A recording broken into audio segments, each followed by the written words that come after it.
Saya selalu sampaikan kepada Bu Menteri Keuangan, Bu, kalau punya uang kita di APBN kita, di eman-eman, itu bahasa Inggris itu, di eman-eman, dijaga, hati-hati mengeluarkannya, harus produktif, harus memunculkan return yang jelas. Karena kita tahu sekali lagi, hampir semua negara tumbuh melemah, terkontraksi ekonominya. Tiap hari yang kita dengar selalu krisis energi, minyak, gas, hampir semua negara.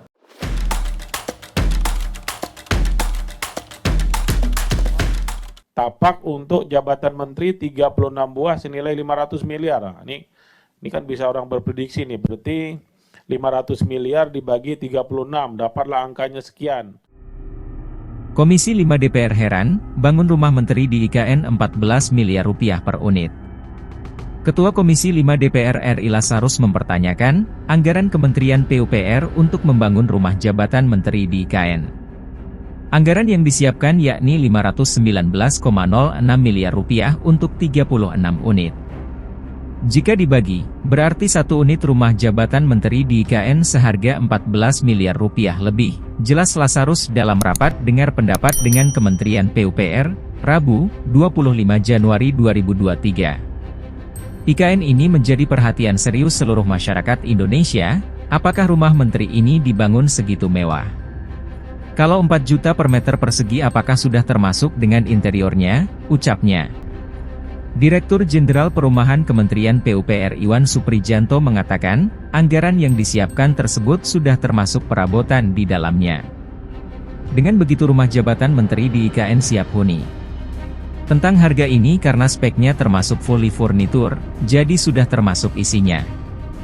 Nanti memang Bapak, Ibu Menteri yang akan menempati ya tinggal masuk saja, ucap Iwan dalam kesempatan yang sama. Selain rumah jabatan menteri, rumah pekerja konstruksi IKN juga disiapkan sudah termasuk perabotan.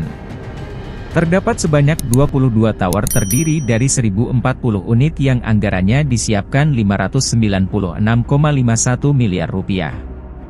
Iwan memastikan bahwa anggaran pembangunan IKN tidak akan diselewengkan. Pasalnya pihaknya menggandeng BPKP untuk dilakukan audit.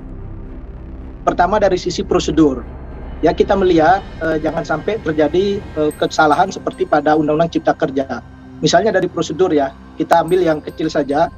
Dalam tatip DPR RI itu kan jumlah pansus itu dibatasi 30 orang. Tapi sekarang kita melanggar tatip dengan 54 orang tatip, anggota pansus. Kemudian juga dari sisi pembahasan. Dari jadwal yang kami terima, yang kemarin sudah dibahas oleh pansus, pembahasan dilakukan nanti pada saat reses. Ini kan sebetulnya reses itu bukan masa sidang, kita ada di daerah pemilihan masing-masing. Berikutnya misalnya kita punya beban keuangan. Apakah pemindahan ibu kota ini menjadi solusi atas beban keuangan kita atau justru menjadi beban baru?